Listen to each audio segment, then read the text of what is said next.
श्रीराम मित्रांनो, 15 नोव्हेंबर 2024 रोजी शनी महाराज मार्गी होत आहेत आणि जेव्हा शनी महाराज मार्गी होतात त्यावेळेस अनेक गोष्टी मार्गी होत असतात। मागील 3 महिन्यांचा आपण परिणाम पाहिला। अनेक लोकांची कामं अडकून पडली होती। काही लोकांनी बरेच कष्ट केले पण कामही पुढे जात नव्हती। पण आता जेव्हापासून गुरु महाराज पण वक्री झालेले आहेत त्यावेळेस वक्री शनीचा प्रभाव पण आपणास कमी होताना दिसून होत आहे। त्याचबरोबर आता एक 7-8 दिवसांमध्ये शनी महाराज मार्गी होतील। तेव्हापासून मात्र तुमची अनेक अडकलेली जी कामं आहेत ती सुद्धा नक्कीच मार्गी लागतील। मार्गी झालेला शनी मित्रांनो तुम्हाला एक गोष्ट करून देत असतो, ती म्हणजे काय, जेव्हा तो वक्री होता त्यावेळेस तुम्ही बरेच कष्ट केले पण ते कष्ट करताना असं तुम्हाला प्रत्यक्षरित्या काही हाती लागलेलं नाही, पण तुमचा कामाचा एक बेस तयार होत असतो। तुम्हाला पुढे जाण्याची एक दिशा त्या काळामध्ये तयार झालेली असते आणि त्याचाच उपयोग आता शनी महाराज मार्गी झाल्यानंतर होत असतो।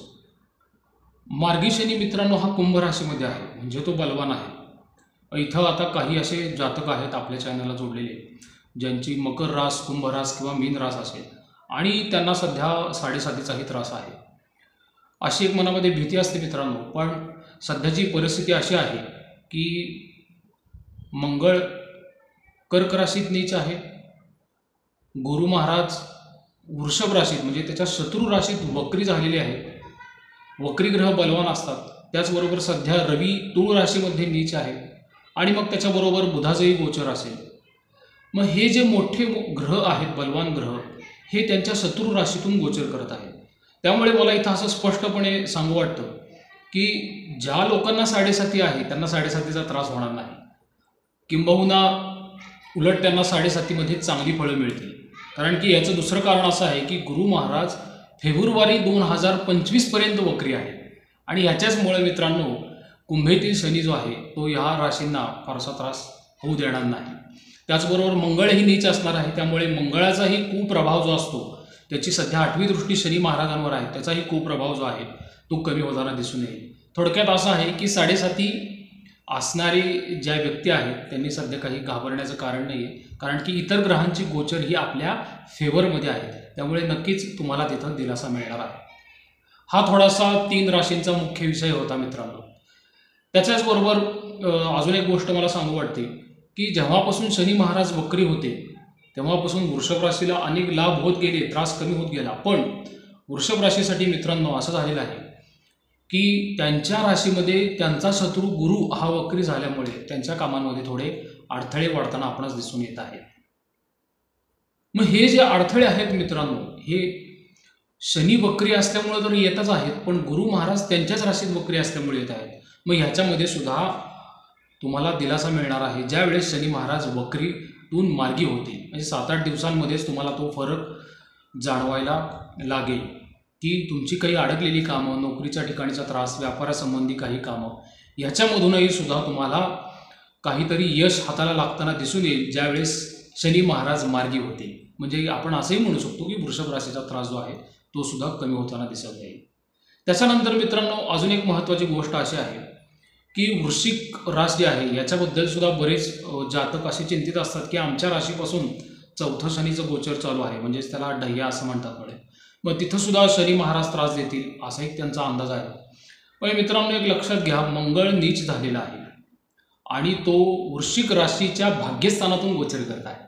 आणि काय होतं मित्रांनो, लग्नेश मंगळ भाग्यस्थानातून गोचर करत असला की तो वृश्चिक राशीसाठी फायदेशीर असतो आणि ज्या ज्या वेळेस चंद्र कर्क राशीतून जाईल, महिन्यातून एकदा तो कर्क राशीतून जातोच, त्यावेळेस त्या मंगळाचा नीच भंग होतो। त्यामुळे इथं महिन्यातून एकदा का असेना वृश्चिक राशीला विजय मिळणार आहे मित्रांनो, आणि तो जो दिवस आहे तो 1 महिन्यात झालेल्या सर्व त्रासावरती पांघरून टाकतो। तर इतका चांगला योग जो आहे तो वृश्चिक राशीसाठी पण तयार झालेला आहे।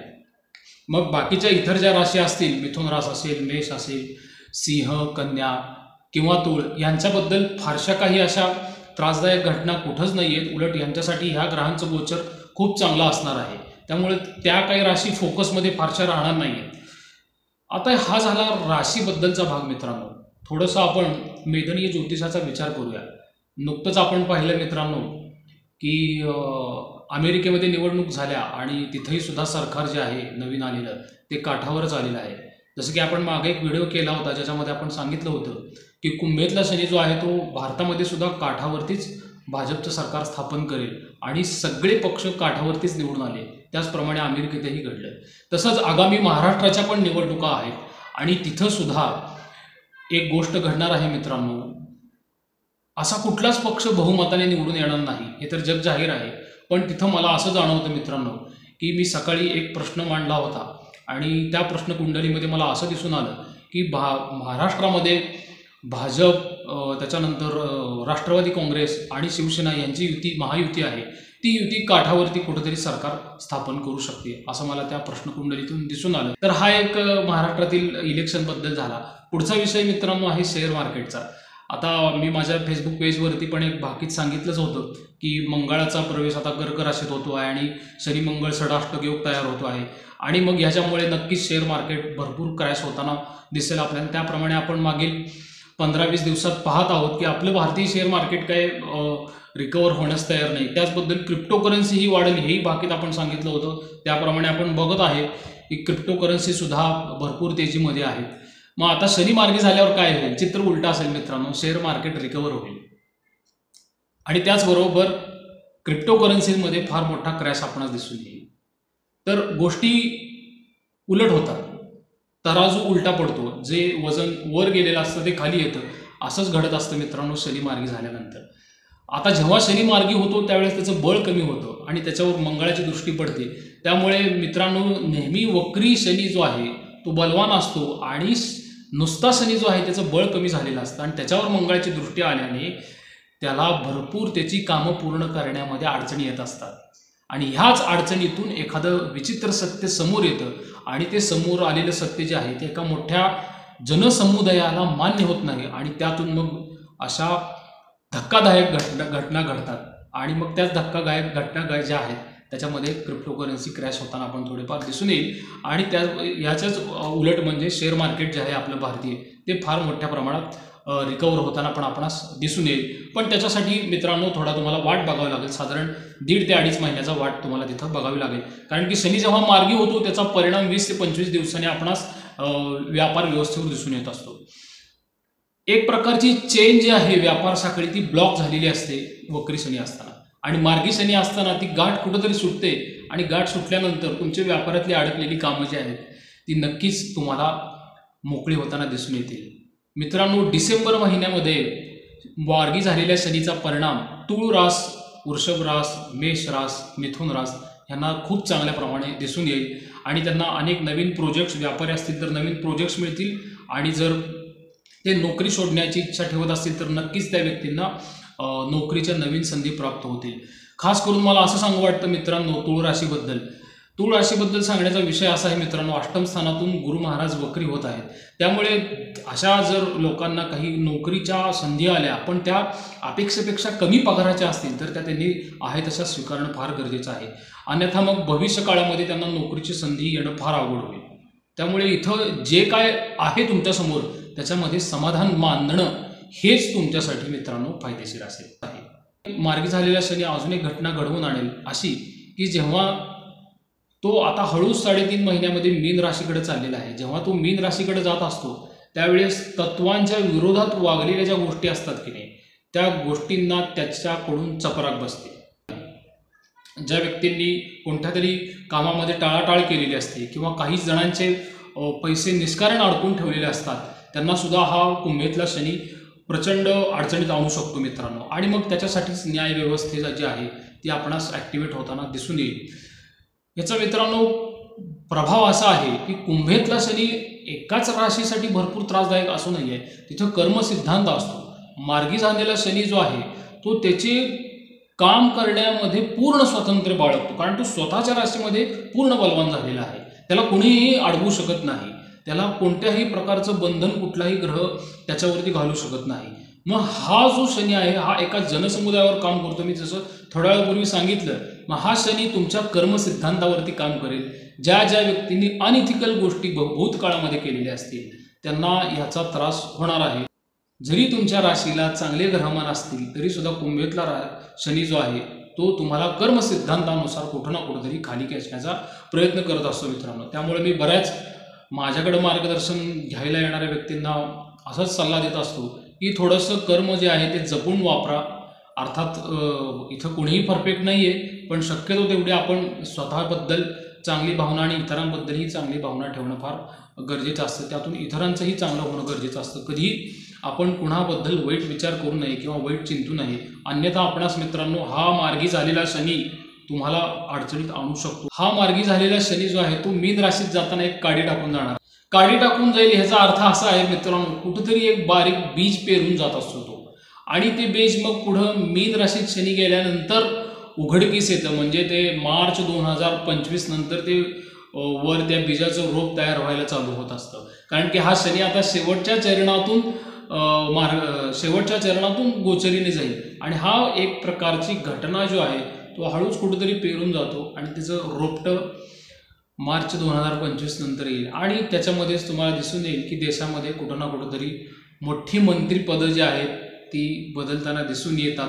मला काय म्हणायचं आहे ते बऱ्याच जातकांना समजलेलं आहे मित्रांनो.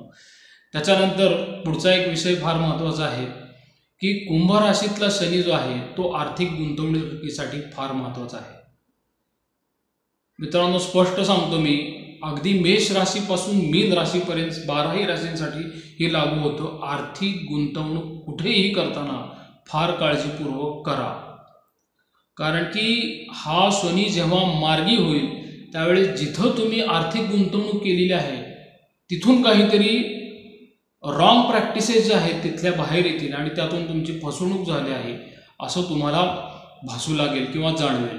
आणि तसं जरी आत्ता जरी तुम्ही कुठं आर्थिक मोठी गुंतवणूक करण्याचा प्रयत्न करत असाल तरीसुद्धा तुम्ही थोडं थांबलेलंच गरजेचं आहे.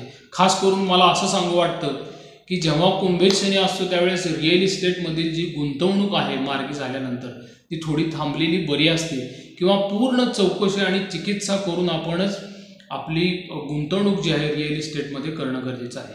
रिअल इस्टेट असेल किंवा शनी संबंधित काही गोष्टी, त्याच्यामध्ये सोनं असेल, गोल्ड, त्याच्यानंतर सिल्वर असेल, कॉपर, या सर्व मेटल्समध्ये जे काही लोक ट्रेडिंग करतात किंवा गुंतवणूक करतात तिथं थोडं तुम्ही काळजीपूर्वक पाऊल टाकणं गरजेचं आहे.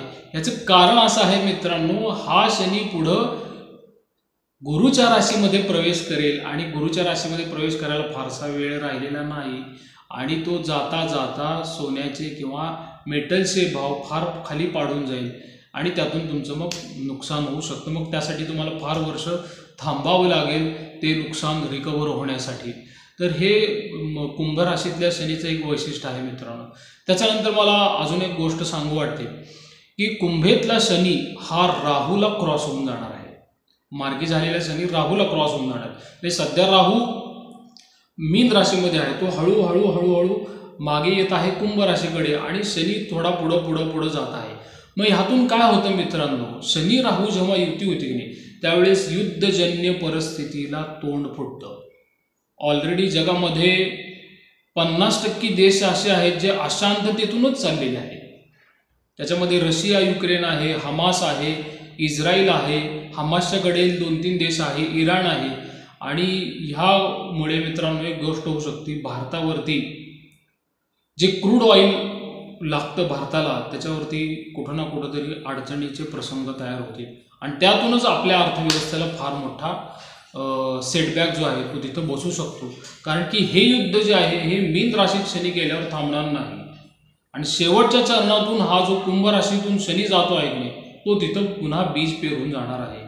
त्यामुळे हे जे युद्ध सुरू झालेलं आहे हे मीन राशीतून शनी पुढे जाऊन मेष राशीत जाईपर्यंत हे काही थांबणार नाही. आणि मग ह्याच्यामध्ये काही गुंतवणूकदारांचे असे समज असतात की युद्धजन्य परिस्थिती आहे तर आपण मार्केटमध्ये पैसे गुंतवण्याच्या ऐवजी गोल्डमध्ये, सिल्वरमध्ये, मेटलमध्ये गुंतवावे म्हणजे तिथं आपला मनी सेफ राहतो.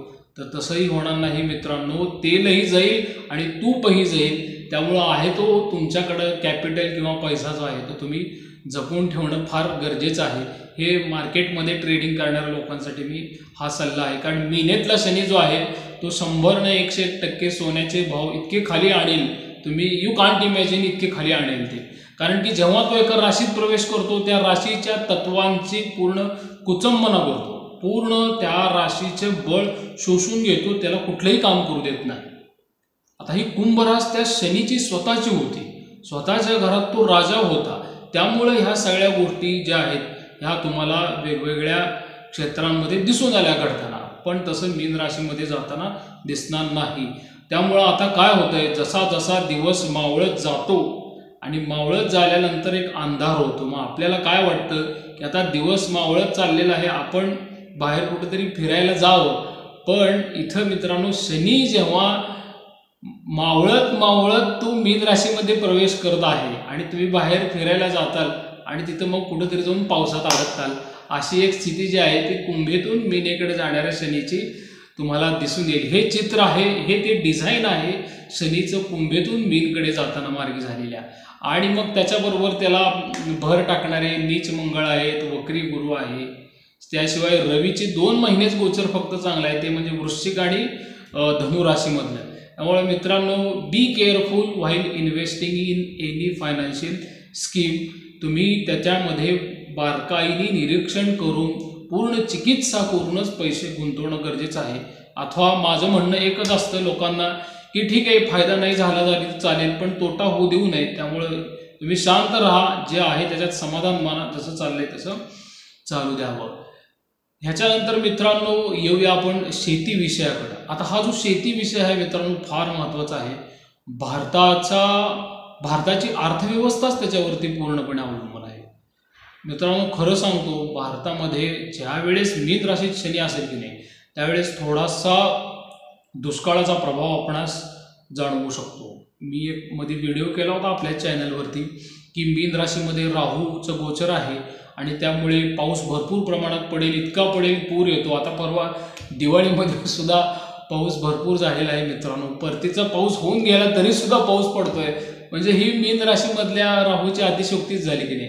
पण आता मित्रांनो, जसा शनी शेवटच्या चरणातून मीन राशीकडे प्रवेश करेल ना, त्यावेळेस तो जलतत्व शोषून घेईल. त्यामुळे शेतकऱ्यांनी इथं पाण्याचं नियोजन करणं फार गरजेचं आहे. आणि हे मी आत्ताच सांगतोय, 2.5 वर्षासाठीचा हा कालावधी आहे आणि ह्याचे तुम्हाला सिग्नल जे आहेत हे येणाऱ्या पुढच्या 3 महिन्यातच जाणवून येईल की भारत देशामध्ये काही राज्य आहेत, त्याच्यामध्ये महाराष्ट्र असेल, विदर्भ, मराठवाडा, खाली साऊथ इंडियामध्ये कर्नाटक असेल, वर UP असेल, त्या भागांमध्ये आपणास किंवा इकडं गुजरात असेल, ह्या भागांमध्ये आपणास दुष्काळजन्य परिस्थिती जी आहे ती पुढील 2.5 वर्षात दिसून येऊ शकते. त्याचबरोबर हा शनी पुढील 3 महिन्यात एक आपणास दाखवून येईल की महागाई जी आहे अन्नधान्याची ही प्रचंड वाढताना दिसून येईल. मिनेतला शनी सुद्धा अन्नधान्य महाग करतो मित्रांनो. त्यामुळे ठीक आहे, शेतकऱ्यांना पाण्याचं नियोजन करायचं आहे, पण दुसराही असा विषय आहे, शेतमालाला काही जे शेतमाल असतात त्यांचे भाव गगनाला भिडलेले असतील. त्यामुळे काही शेतकऱ्यांचं कल्याणही हा शनी जो आहे कुंभ राशीतून मीन राशीकडे जाताना करणार आहे. शेतकऱ्यांसाठी चांगला आहे. फक्त एकच काळजी घ्यायची, त्यांनी पाण्याचं नियोजन प्रॉपरली करायचं आहे, तेवढंच फक्त. त्याच्यानंतर मित्रांनो, हा मार्गी झालेला शनी जो आहे तो शिक्षण क्षेत्रामध्ये सुद्धा नवीन योजना जो आहे तो घेऊन येईल. खास करून मला असं सांगू वाटतं मित्रांनो, मेष रास, कर्क रास, वृश्चिक रास आणि मीन रास ह्या ज्या 4 राशी आहेत, ह्या 4 राशी जलराशी आहेत. या 4ही राशीच्या विद्यार्थ्यांनी अभ्यासावरती लक्ष देणं फार गरजेचं आहे. याचं कारण असं आहे मित्रांनो, मंगळ पुढं नीच असल्यामुळे कर्क राशीमध्ये तो ह्या 4ही राशींना म्हणजे ह्या त्रिकोणातील धर्म, अर्थ, काम, मोक्ष त्रिकोणातील या 4ही राशींवरती तो एक कुप्रभाव टाकतो आणि त्यातून विद्यार्थी अभ्यासाकडे दुर्लक्ष होऊ शकतो. म्हणून तिथं सुद्धा त्या विद्यार्थ्यांनी अभ्यासावरून लक्ष विचलित होऊ द्यायचं नाही आहे. कारण की काय असतं की काही मुलं 11वी 12वीला असतात आणि तिथं करिअरचा एक वेगळाच पॉईंट आलेला असतो आणि तिथं त्यांना कॉन्सन्ट्रेशन देणं फार गरजेचं असतं. काही जण विद्यार्थी MPSC UPSCच्या पण एक्झामसाठी तयारी करत असतात आणि एक टर्निंग पॉईंट नुकताच आलेला असतो, तेवढ्यात तुम्ही डायव्हर्ट होता. So this will make your academic loss. तुमच्या कष्टाचं पण तुम्हाला तिथं फळ मिळणार नाही. त्यामुळे तुम्ही एकच काम करायचं की फक्त आपलं जे ध्येय आपण ठरवलेले आहे त्याच्यापासून डायव्हर्ट व्हायचं नाही. अन्यथा हा शनी मार्गी झालेला आहे आणि हा नीच मंगळ जे आहेत हे दोघं तुमच्या मनावरती एक पगडा घालण्यासाठी तयार झालेले आहेत. So be careful about this situation. तर मित्रांनो, मी बऱ्याच गोष्टी इथं सांगण्याचा प्रयत्न केलेला आहे. बऱ्याच दिवसांनी आपली समोरासमोर यूट्यूबवरती भेट झालेली आहे. जसं जसं मला वेळ मिळेल मित्रांनो, जसं मी समोर येत जाईल. माझ्या काही वेगळ्या कामाच्या जबाबदारीमुळं मी प्रत्यक्ष व्हिडिओ करत नाही, पण मध्ये मध्ये मी राशी भविष्याचे व्हिडिओ जे आहेत ते ऑडिओ स्वरूपात आपल्या चॅनलवरती प्रकाशित करत जाऊया. जरी काही आपल्याला शंका असतील तर ते तुम्ही कमेंट बॉक्समध्ये टाईप करत जा. मी जसं मला वेळ मिळतो तसे त्याला उत्तर देत जाईल. आणि व्हिडिओमधलं मार्गदर्शन तुम्हाला कसं वाटलं, रिअलिस्टिक वाटलं, काय वाटलं, जे काही तुम्हाला मनापासून वाटतं ते तुम्ही कमेंट बॉक्समध्ये लिहू शकता. त्याच्यामध्ये मला काही गैर वाटत नाही. जरी तुम्हाला वाटलं की माझ्या लॉजिकमध्ये काही त्रुटी आहेत, चुका आहेत आणि त्या तुम्ही सांगाव्या, तरीसुद्धा तुम्ही ते मन मोकळेपणाने सांगू शकता. प्रसाद कुलकर्णी, पंढरपूर. श्रीराम.